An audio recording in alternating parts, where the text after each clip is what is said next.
I did not hit her. I did not. Oh my God!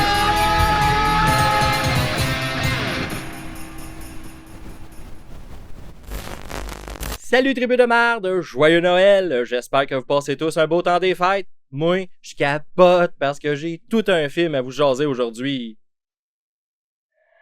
Ça, c'est ce que je dirais si j'avais actually de quoi de bon à vous parler, mais non. Parce qu'il faut bien que je continue la tradition de faire des vidéos crap pour Noël, j'ai l'honneur, ou plutôt le déshonneur, de vous présenter The Ginger Dead Man de Charles Band.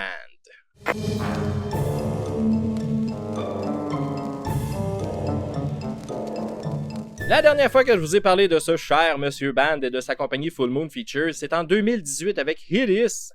Puis c'est étonnant que je vous parle pas plus souvent de ces films. Oui, c'est vrai, je vous ai parlé de Terror Vision, une production de Band des années 80, mais ça c'était pas sous la bannière Full Moon. C'était sous Empire Pictures, la compagnie que Band avait avant Full Moon et qui a malheureusement fait faillite. J'ai quand même énormément de respect pour lui, puis j'aime ce qu'il représente, mais c'est dommage que beaucoup de films qu'il produit se retrouvent botchés par manque de budget puis d'efforts. Souvent, ces films-là ont une bonne idée de base, mais la majorité du temps est mal exploitée. Je dis pas qu'avec plus d'argent, ça aurait été des chefs-d'œuvre, mais ça aurait été probablement mieux. Ou du moins, plus tolérable.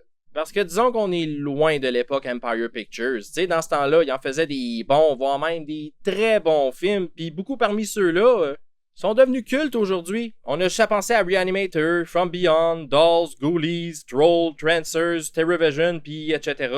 Full Moon à côté de ça, fait pas le poids avec ses Puppet Masters, Subspecies, Demonic Toys, Killjoy, Evil Bong, puis Ginger Dead Man.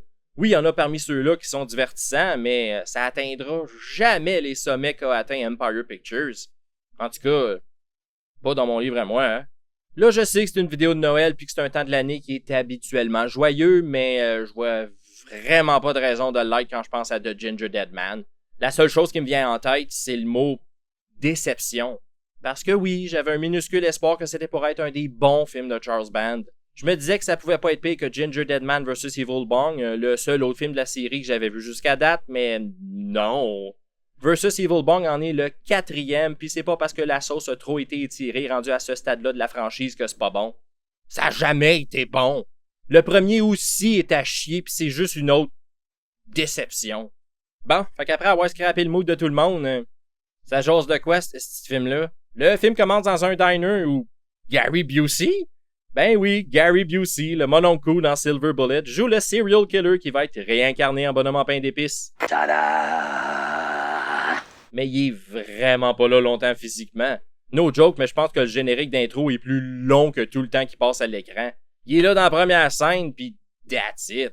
Après ça, c'est juste sa voix. Bref, il est dans un diner pis il tient Sarah pis sa famille en otage. Il tue son père pis son frère, mais il laisse Sarah pis sa mère en vie. Il est arrêté peu de temps après pis il est condamné à la chaise électrique pour être ensuite incinéré. Oh, this is great news! After 2 years, that loco pendejo is finally dead. Another soul for el diablo. D'après l'arrière du boîtier du DVD, ses cendres sont envoyées à sa mère qui les mélange ensuite dans un mélange d'épices pour faire des biscuits en pain d'épices, puis elle envoie ça à la boulangerie de Sarah dans le but de venger son fils parce qu'elle a osé témoigner à son procès. Mais moi, j'ai pas catché ça du film pantoute. Oui, j'ai catché que Sarah avait témoigné, mais le reste, c'est zéro expliqué. C'est jamais dit que les cendres du tueur ont été mélangées avec des épices. Le mélange d'épices fait juste arriver à la boulangerie sans explication. Ok, c'est livré par un livreur habillé de façon très louche, mais on le voit que de dos pendant genre 1 seconde. Fait que c'est quoi qu'on est supposé retirer de ça? Que c'était sa mère?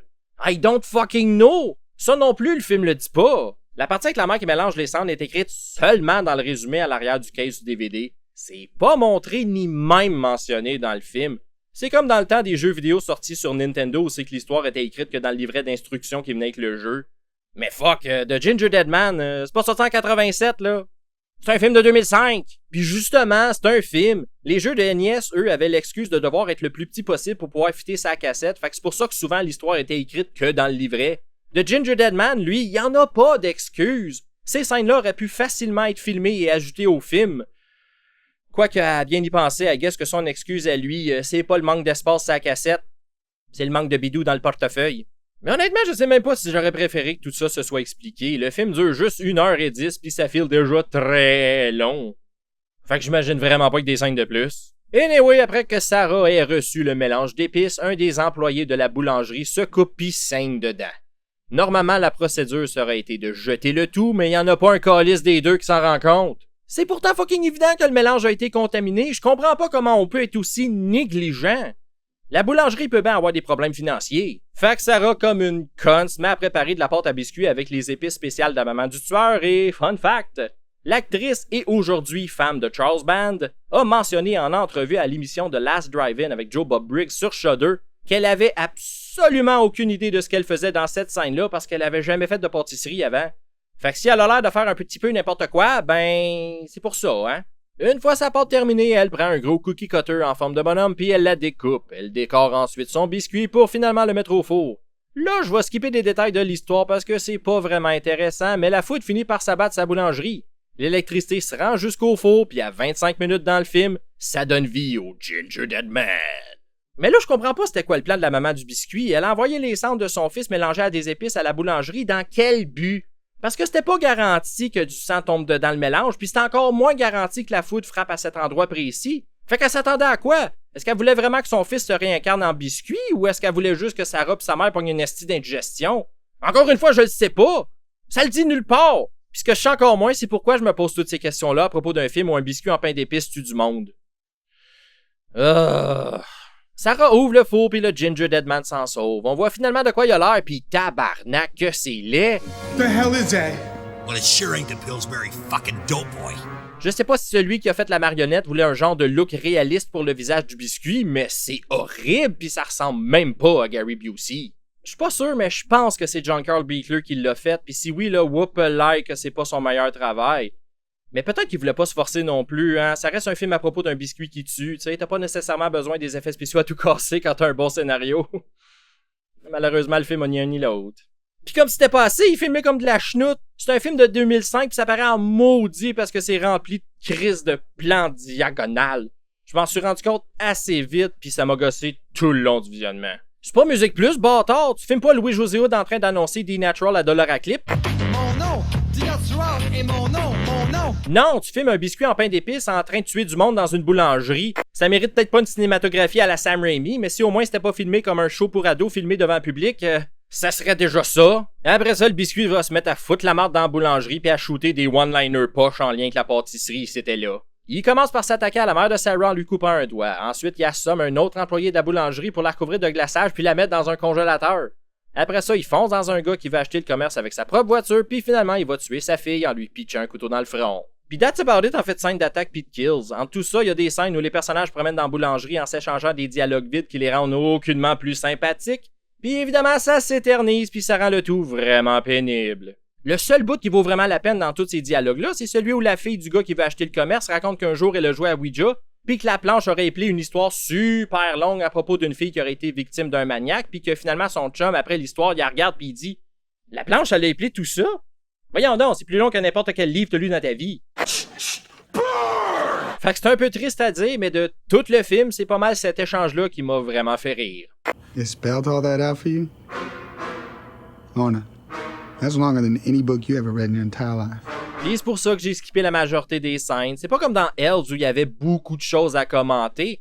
Non, dans The Ginger Dead Man, mis à part les scènes d'attaque puis les meurtres, il se passe rien. Absolument rien. C'est très vide comme film, c'est seulement sa prémisse absurde qui le rend attrayant aux yeux du monde, puis je suis pas mal sûr que ce monde-là, une fois qu'ils l'ont vu, ils se rendent compte que c'était une arnaque. En tout cas, moi, c'est comme ça que je me suis senti. Je me suis senti comme si on m'avait volé 1 heure de ma vie. Je suis pas en train de dire ça parce que je veux absolument la revoir. Honnêtement, je sais même pas ce que j'en ferais. Mais je sais qu'entre revoir ce film-là et être pogné 1 heure de temps à la salle de bain avec la diarrhée, ben, je choisis la diarrhée all the way. Parce qu'au moins comme ça, ben, je me vide de mes déchets puis je suis pas en train de me faire remplir le cerveau de marde. Puis après tout ça, comment ça finit? Le Ginger Dead Man se fait manger la tête par l'employé qui s'est coupé au début puis il se met à le posséder. Il réussit pas à tuer personne d'autre puis il se fait enfermer dans le four où il se met à brûler. Après ça, on a droit à une scène épilogue où la boulangerie fait une vente trottoir puis où elle a plus l'air d'être en difficulté financière. Il y a un garçon qui se rapproche de Sarah puis qui lui demande s'ils ont des bonhommes en pain d'épices. Elle lui répond que non, mais une autre personne à la vente lui dit que elle en a. Elle ouvre une boîte puis on voit 5 bonhommes en pain d'épices. Leurs yeux changent, puis ça coupe au générique. Mais c'est pas fini parce que le générique est fucking long. Ça commence par nous montrer chaque personnage du film avec le nom de l'acteur qui l'incarne, puis pendant ce temps-là, il y a une musique vraiment pas bonne faite par Charles Band qui joue, puis qui matche pas du tout le feel du film. Après ça, toujours avec la même musique, c'est le texte qui se met à défiler, puis tabarnak qui défile lentement.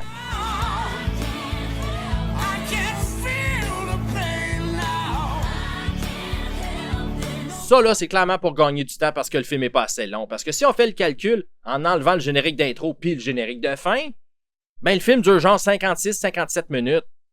Mais câlisse, pourquoi ça file comme 3 heures d'abord?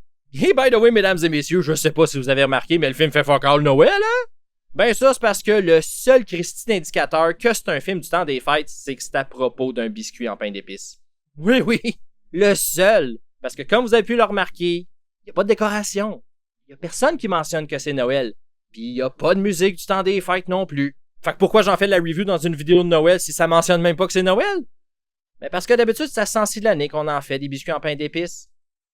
Tout comme habituellement, c'est à ce temps-ci de l'année que le Père Noël vient faire sa petite visite annuelle dans ma vidéo crap du temps des fêtes.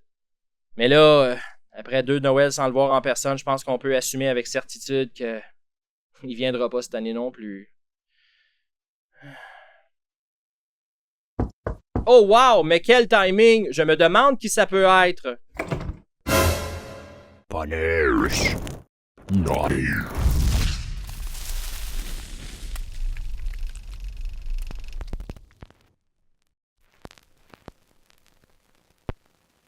Puis dans l'aide du film, I guess le burn du chum de la fille blonde, puis peut-être le début avec Gary Busey aussi. C'est rien à se pitcher ses murs, mais c'est pas mal juste ça qui m'a marqué. The Gingerbread Man n'est pas un chef-d'œuvre, puis honnêtement, je sais même pas si ça peut être considéré comme une œuvre. Point.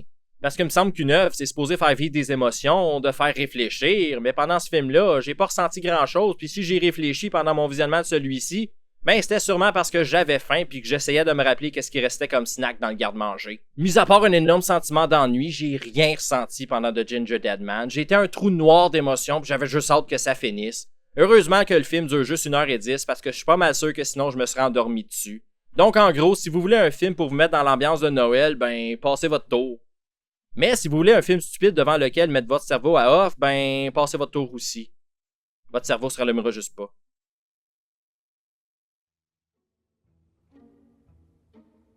Avant de vous quitter, j'espère que vous passez un beau temps des fêtes, puis je vous souhaite une bonne année 2026. 2025 a été pour moi une autre année marquée par le changement. De dire qu'il s'en est passé des affaires, c'est un euphémisme. J'ai donc pas pu être aussi productif que je l'ai été par le passé, mais j'espère que vous avez quand même apprécié ce que j'ai réussi à sortir comme contenu. Là, j'ai hâte de voir ce que 2026 nous réserve, mais j'espère que ça va être une année un petit peu plus tranquille. Donc sur ce, merci d'être là, puis on se revoit bientôt. En terminant, n'oubliez pas de donner de l'amour à mes amis et partenaires qui sont affichés à l'écran présentement. C'est vraiment du bon monde, puis ils travaillent tous fort pour vous divertir, vous informer et vous offrir du contenu de qualité.